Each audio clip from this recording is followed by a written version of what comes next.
nó đấy của tôi tương giờ em một sầu ấy bây giờ một qua tôi nó sáng đầy là thích của chua nó ơi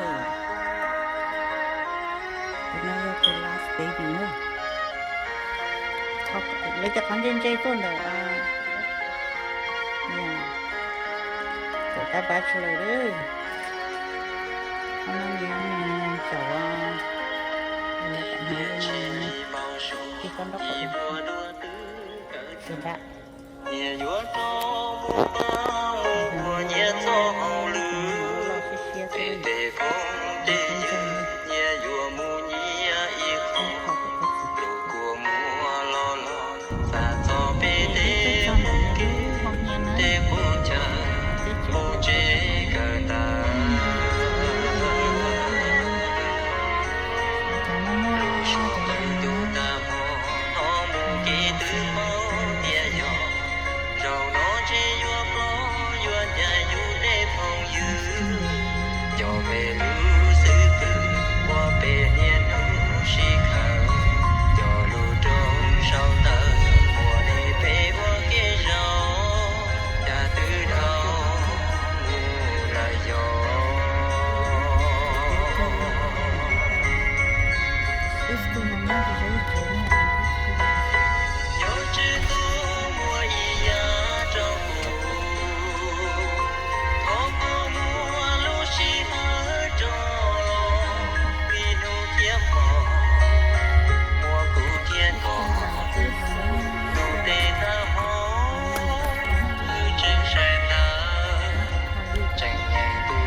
Chú thấy ngon.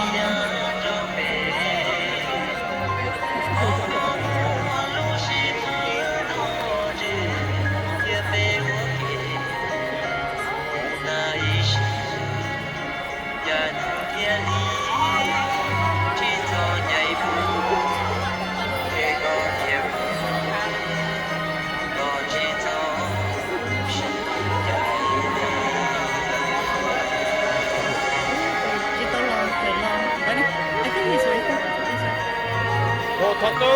Hi, Taco! Hello, baby! Grab him over, I see you, boy! Dạ, mất sao lá bàn đâu tô hậu à? Dạ, mất cái chân tô số. Mất cái chân tô số à? Dạ, mất cái bàn đâu tô hậu à? Đâu nè, tương chơi nè, nè. Tương chơi nè. Cả nhà rõ rệt nè, tô số nè. Ai à, Kevin à. Để có sấy rồi. Đây nè, cầm rõ rệt tô sấy nè. Giờ này tôi cắt rồi.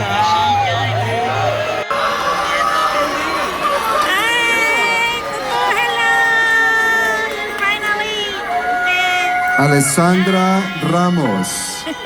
Performance.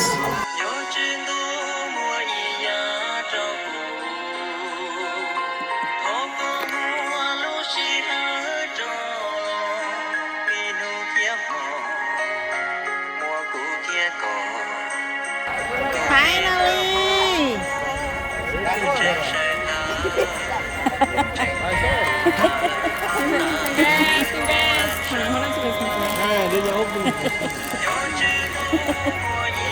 Từ nãy ta là long xe cha.